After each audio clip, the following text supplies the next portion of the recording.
get started soon. Adam Brown, can you be quiet, please? Thanks. That's what you get for your son scoring on my son's hockey team. I'll keep bringing it up until we get it back.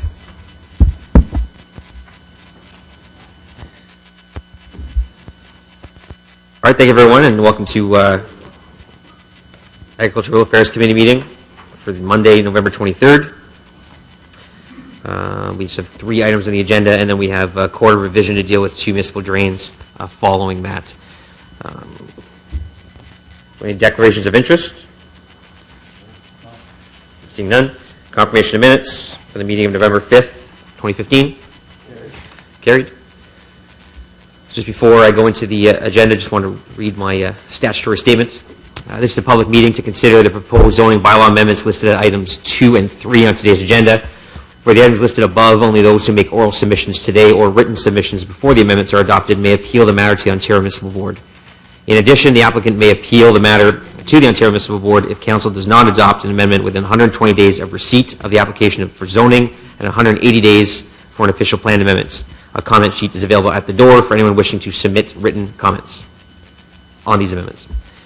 All right, so on item number 1, we're going to hold that's the draft operating budget for 2016. We have a presentation and a speaker to that. Item number 2 is the zoning bylaw amendment for 2491 Carp Road. This is essentially just rezoning to bring the property into compliance. We do have a speaker, but I do know they are in favor. So, Mr. Chown, if I don't ask you to come up here and speak, will you be okay with that? Let the record show he said yes. So, the Agricultural Affairs Committee recommend Council approve an amendment to the Carp Road Corridor Community Design Plan Convenience Commercial Note to permit the use of the property for display and sale of garden sheds, gazebos, and pre-manufactured docks as detailed in document 2. And 2, an amendment to the zoning bylaw 2008-250 for 2491 Carp Road to permit the use of the property for display and sale of garden sheds, gazebos, and pre-manufactured docks as detailed in document 3. On the item? Carried. Item number 3 is a zoning bylaw amendment for 3570 Ninth Line Road. This is a surplus farm severance that comes here after it goes to Committee of Adjustment. The Agricultural Affairs Committee recommend Council approve an amendment to zoning bylaw 2008-250 for part of 3570 Ninth Line Road to prohibit residential uses on the retained farmland as detailed in document 2. On the item? Carried. So again, like I mentioned, we have the two drainage items, which we will visit after we do the budget. So, but now we'll go straight to back to number 1, which is the 2016 budget. The Agricultural Affairs Committee budget is relatively small in the grand scheme of things. You'll see from the presentation we deal with things like railroad upgrades and bridges, design for bridges and construction in the rural area, as well as culverts. There are a plethora of other items that affect the rural area that are actually in the other budgets that will also be highlighted today, specifically road resurfacing and the Transportation Committee budget. So I'll hand it over to Wayne Newell and Michael Mizzi. Good afternoon, Chair Moffat and members of ARAC. I'm here this afternoon with Wayne Newell, General Manager of Infrastructure Services, and others to present an overview of the ARAC portion of the 2016 draft budget. Our presentation will briefly focus on expenditures for PGM and capital budget areas of interest such as culverts and bridges and road upgrades and resurfacing. While some items are approved by the Transportation Committee, we have included them today to provide examples of the type of work being planned for your awards. As shown on this slide, and for the benefit of those in the audience, today's presentation will follow an agenda format with your concurrence that is standard for all the committees and the draft budget. As shown on this slide, the 2016 draft budget identifies $3.3 million allocated to planning and growth management within ARAC's purview. This amount includes 18 full-time equivalent positions Housed in Development Review Services, and the Rural Affairs Office. These departmental employees provide planning review services and rural liaison. Not unexpectedly, the largest pressure for 2016 is attributed to contract settlements and changes to benefits. This increase, however, is mostly offset by operational efficiencies amounting to a 13.8% reduction in discretionary spending. Therefore, the net increase for the ARAC portion of the department's 2016 draft budget is $28,000, or a 0.9% increase. I will now turn it over to Wayne Newell to take you through the capital budget items. Thank you, Michael. As we see in this slide, the total capital program is in the order of $8.3 million, but as Chair Moffat had indicated at the beginning, that there is works going on in the rural areas that are covered off by other committees. To the next slide. So this just gives you an idea of the funding source to fund the $8.3 million capital program, a combination of reserves and tax debt that will support the $8.3 million. Some of the capital highlights, just to note that our city's assets are safe and generally in fair to good condition. It's estimated that approximately 25% of the city's roads are in need of resurfacing or reconstruction. Under the current funding levels, we are able to address probably in the range of 1.5 to 2% of the roads on an annual basis. And renewal investments will continue to be directed towards assets posing a higher risk to service. An example of this is for when you're looking at resurfacing, you would focus on arterial roads versus residential type roadways. Some of the highlights of the capital budget, as you can see there, some of the programs that fall under ARAC's jurisdiction is the structures in the rural, road reconstruction and upgrades, and some rural road upgrades, and that's the amount that adds up to the $8.3 million.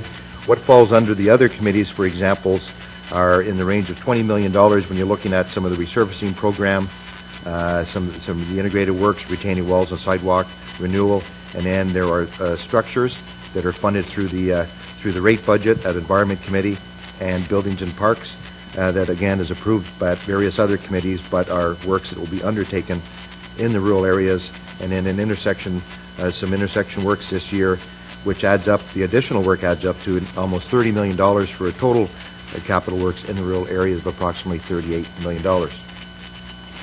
So these are just some highlights. It's not an all-inclusive list, some highlights from the budget itself.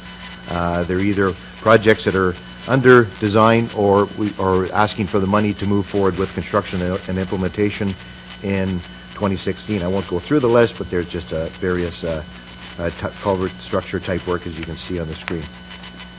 And some other highlights on the road side. Again, a number of examples, and these type of road type works are ranging from rural road upgrades to surface treatment to preservation treatment. And on the resurfacing side, again, a list of roadways there that will be undertaken in the rural areas. And as we indicated earlier, that the resurfacing program is under the approval of Transportation Committee. Just to put things in perspective, this year the resurfacing program is about $32 million, and the amount of work that will be done in the rural areas is approximately $13 million of that, which represents 40% of the resurfacing budget. And if you look at it from a lane kilometers perspective only, the number of lane kilometers citywide in the rural versus urban, and it's about 40%. So this is in alignment with the needs from a citywide perspective. And that is it for the quick presentation.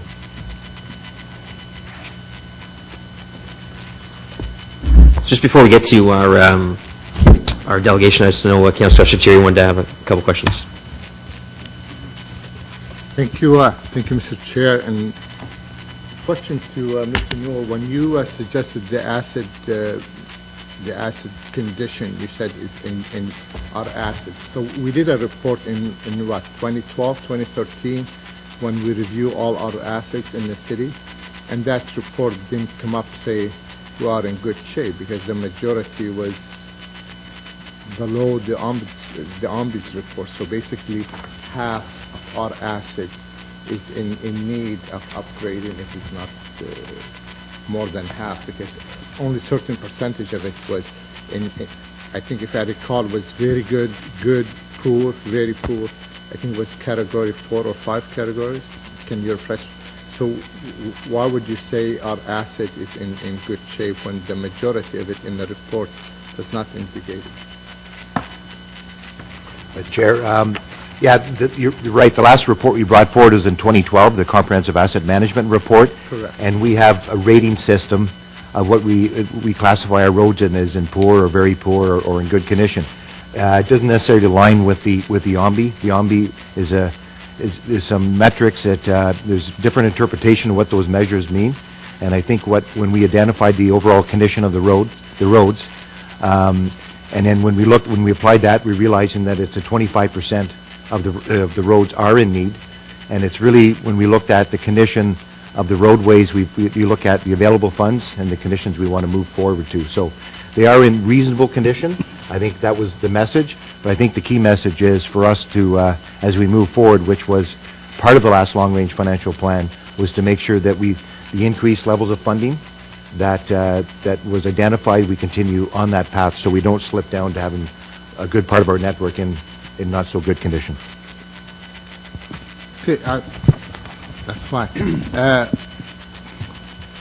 I'm not sure that's the answer I was hoping for, because really when you say on the record it is in good condition, that means we're doing the proper investment in it. So from the asset management report and where identified the need and where we are today is still a gap. So I wouldn't categorize it as we're catching up. As a matter of fact, we're going backward if we follow the report from 2012. What is it Chair, today? on those comments, so from an overall perspective, the city's assets, what we're saying is they're generally in fair to good condition. Flashing. Yeah, so what we're saying from an overall asset citywide is from fair to good conditions. We realize that the levels of funding on the roadside, so the levels have been increasing, but I think to your answer, no, we're not spending enough on our roads. For example, probably the best program we can use that you'd relate to is the resurfacing program. I made reference to this year's program is about $32 million. We should be, last year's was about $23 million. So we're going the right direction, but we should be spending in the order of $50 million per year to appropriately look after our assets. So the last plan was taking our renewal funding from about 80 million up to 160. So if we stay that course, we're in the right direction. If we step back, as you had indicated, our assets will deteriorate.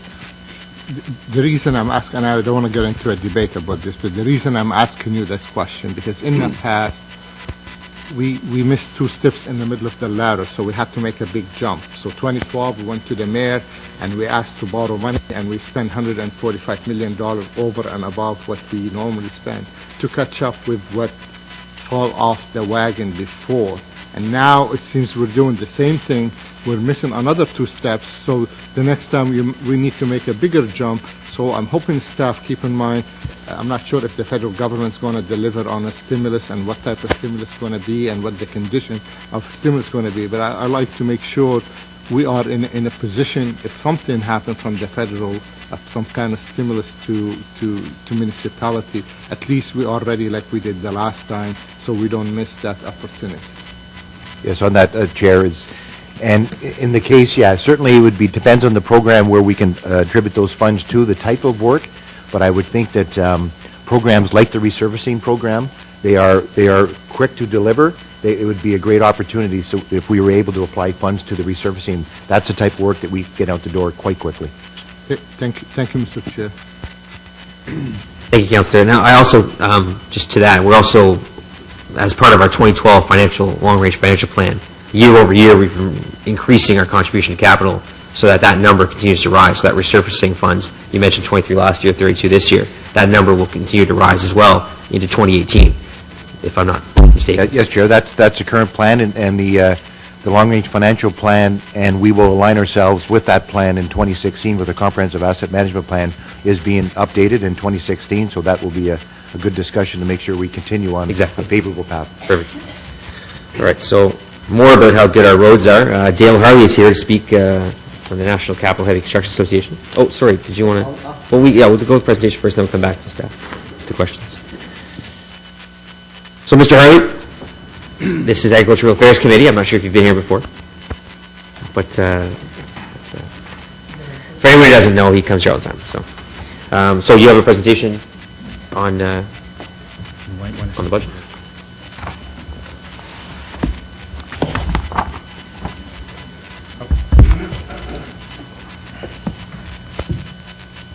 I don't know if you want.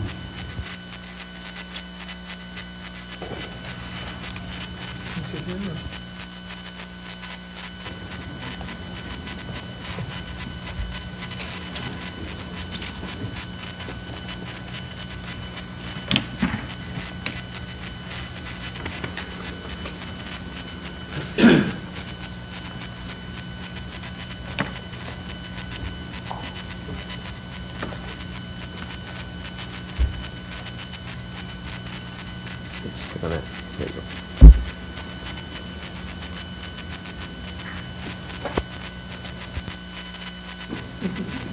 Press this button down here.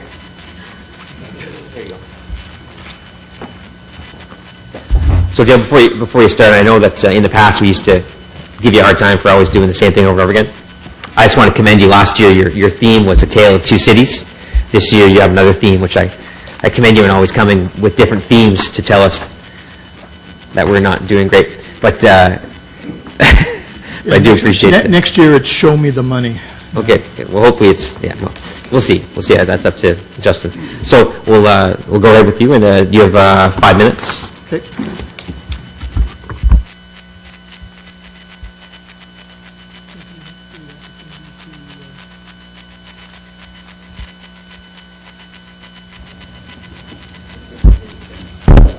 Thank you very much for the opportunity to address the committee.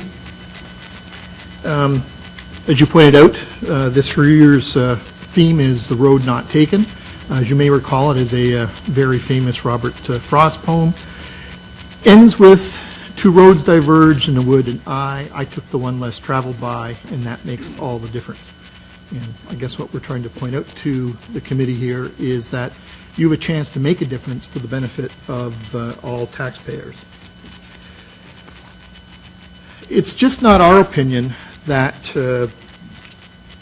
roads in Ottawa are less than ideal. In fact, the 2014 Omni report demonstrated that the quality of roads in Ottawa is poor. In fact, we had the worst roads of any major city that was participating in the study, as you see. The results of this were confirmed, really confirmed the results that Councillor El Chantieri was just talking about in terms of the infrastructure report card. And we'll note here, and I think it's really important that when you're looking at transportation, it has the lowest proportion of assets that are in very good to good condition at only 21%. When you compare that to others, obviously there's an issue here. When you take a look at how that breaks down with respect to roads, all across Canada, we have a situation where approximately 50% of roads in Canada are in good to very good condition. That drops down to just 21% when we're talking about all roads in Ottawa, and collector roads we even have a worse situation. I will acknowledge the point that Wayne Newell pointed out, is that there are different matrices here, but I think what's crucial to recognize is that whether they're the exact same matrix, we end up with roads being the worst in both the Omni and the infrastructure report card. When we look at the cost of deferring roads, obviously it is considerable. If you don't take care of it now, it's going to take a lot more later. And it's just not the economic cost of roads that we're concerned about, but also the fact that delaying roads or letting roads deteriorate from a good to a poor condition, for each dollar that you save on road maintenance, you're actually increasing the VOCs by between $2 or $3. So far from saving money, cutting back on road maintenance actually increases the cost of road transport and raises the net cost of the economy as a whole, which we don't like to see. When you take a look at this need for investment in roads, the city is actually proposing to spend even less on transportation capital in 2016 than it did in 2014 and 15. And when you're comparing just capital expenditures on roads, it's also important to note that a dollar spent today gets you a lot less than a dollar got you in the past. Today, you have to take into consideration that you have to pay for species at risk, permits to take water, discharge water, accessibility issues, inflation, etc. So you're getting a lot less bang for your buck than you used to. And the City of Ottawa has failed when it's making its forecast for next year for the last 2 years in a row. In the 2016 budget, the city actually proposes to spend $53 million less on transportation capital budget than it did in 2014, and when you compare the 2014 forecast for 2017, the city will invest actually $172 million less on roads than it originally proposed. So given the poor condition of roads, the spending trend is really not sustainable. The spending pattern would appear to be at odds with the long-range financial plan. It identifies a need to increase tax-supported funding for road renewal, for the renewal of city assets to a level 165 from $80 million per year. And when we look at the data with respect to roads, we have concern that we're widening that gap as opposed to closing it. So as was noted in Mr. Frost's poem, it would appear that you are choosing the wrong road. What some of you may even find more alarming is the fact that the tax-supported funding for transportation is less than the source of funding for the overall City of Ottawa capital assets. So when we're talking about the long-range financial plan, and it makes reference to tax dollars, we're spending less. As was noted in the renewal,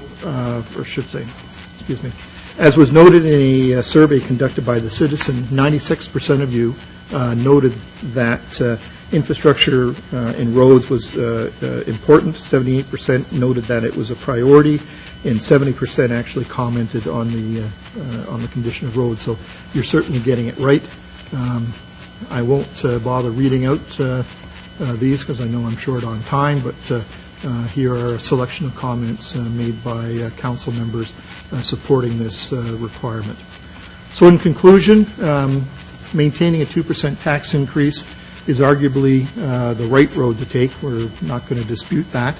But we are going to say that council has reached a fork in the road when it comes to transportation infrastructure. And to take the road less traveled by, you need to be able to make a difference. And to make that difference, you either have to find ways to reallocate funding from across all budget items or increase the debt to pay for these much-needed repairs before they cost even more, as been noted by Councillor El-Shantari. So one other advantage of investing now in capital budgets for roads is that you'd also be sending a very positive message towards your federal and provincial parties. That's it. I'd be more than pleased to answer any questions. Thank you very much, Mr. Harley. Do we have questions for Mr. Hearn? No? Hey, I will say that one of the key things, Councillor El-Shantari mentioned the potential federal infrastructure program. I think one of the key things will be that they should work with municipalities across Canada on renewal, not just throw money at us and hope for us to catch up and go more into debt. That'll just put municipalities into bankruptcy for many of them. But it's to look at the programs that we have. So we have a certain number. If they match that, that would go a long way for us to get to where we're going in the short term. And I think if they did that for municipalities across the country, I think you actually see a benefit. But certainly the focus needs to be not on cutting ribbons on a shiny new road somewhere, but actually investing in the current infrastructure we have now. If we can't afford to maintain the roads we have now, we shouldn't be building new ones. So thanks for that. Thank you. Mr. Chair. Yeah, Councillor Chantiri. Just, would you be able to send us electronically a copy of your presentation, or we have it? Mark has a copy of that. We've also provided you with a hard copy of the slides For and speaking notes as electronically, well. but Mark will send it to us. Thank you. Thank you. So, Councillor Drews, questions for staff? Thank you, Chair. Question for Wayne. In item Blair Road, we spoke about it. I just want to make sure to confirm it's not getting gravel, it's getting... can you tell me what kind of surface we're looking at? And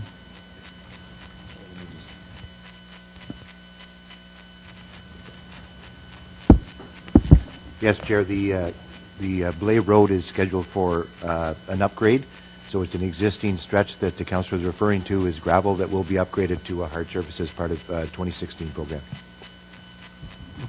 thank you, Wayne. I just want to echo also what Councillor Shantiri and Dale said, that it's very nice and it's good.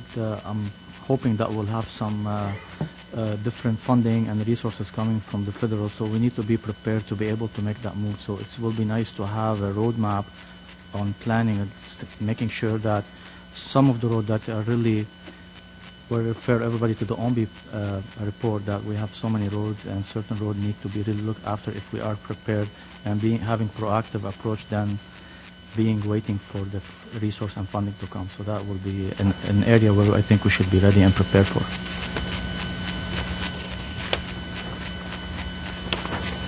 Thank you. Any other questions for staff?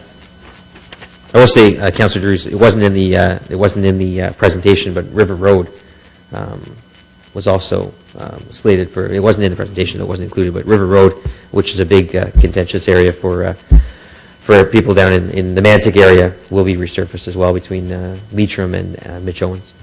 So, I think we have a motion to a roadmap motion on the budget. If I can get Councillor Drews to introduce that motion.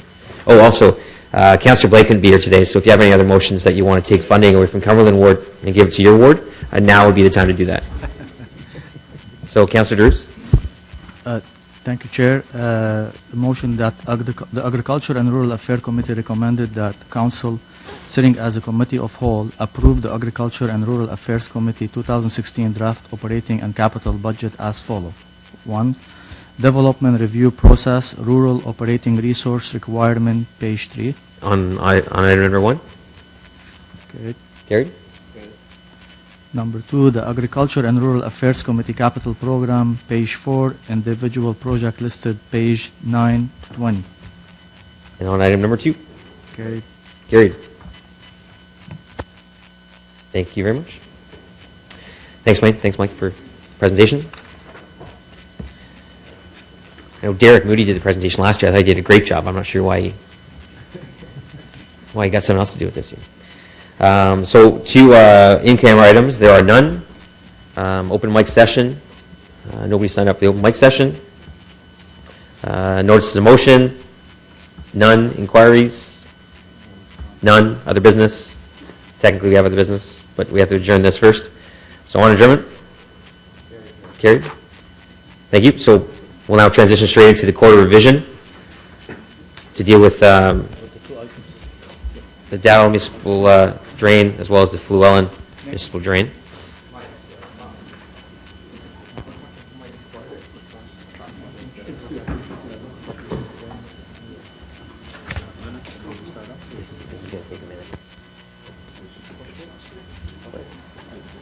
Go ahead.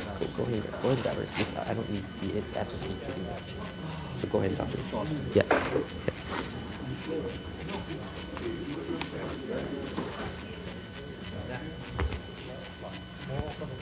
What? I'm just going to go right now. I'm just going to go right now. It's going to take a minute. Yeah. Just All right, so as I mentioned, Quarter Revision has 2 items on the agenda for the purpose of hearing appeals under Section 52 of the Drainage Act by owners of land assessed for drainage works under the engineer's report for Dowdle Municipal Drain, entitled Amendment to the Engineer's Report for the Dowdle Municipal Drain, branch number 6, DND property, dated August 2015. This court will now convene for the first sitting of the Quarter Revision under Section 46 of the Drainage Act. We have no notice of appeal for this drain. So any owner of lands assessed under the engineer's report who have not provided written notice of appeal to the clerk in advance of this hearing should identify themselves to the clerk's assistant at this time with a request to be heard. So therefore, on the item that the members of the Court of Revision received the report of the engineer appointed under the Drainage Act entitled Amendment to the Engineer's Report for Dowell Municipal Drain, Branch Number 6, the DND property dated August 2015. And, so on the item? Received? So this court adopts the assessments as stated in the engineer's report dated August 2015. The decision rendered by this court may be appealed to the Agricultural Affairs Committee, Agricultural and Rural Affairs, Agriculture, I get confused because there's too many names, then they're so similar. Agriculture, Food, and Rural Affairs Appeal Tribunal within 21 days of today, November 23rd, 2015. Sample appeal notices are available from the city's drainage superintendent, and court is adjourned on that one. So our second one is the Fluellen Municipal Drain. So I'll do this all again. For the purpose of hearing appeals under Section 52 of the Drainage Act by owners of land assessed for drainage works under the engineer's report for Fluellen Municipal Drain entitled Amendment to the Engineer's Report for the Fluellen Municipal Drain Branch 1 dated August 2015, this court will now convene for the first sitting of the Court of Revision under Section 46 of the Drainage Act. Again, we have no appeals for this drain.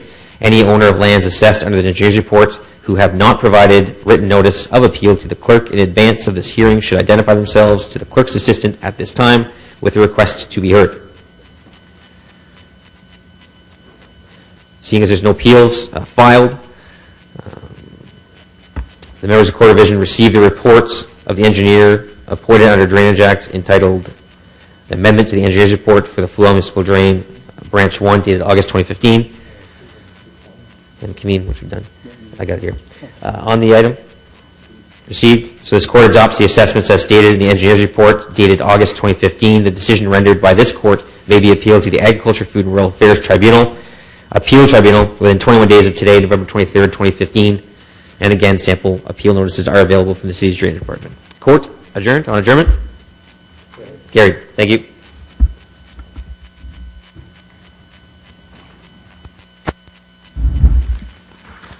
Just for anyone interested, specifically John Willing, because he's the only person here that is involved with the city.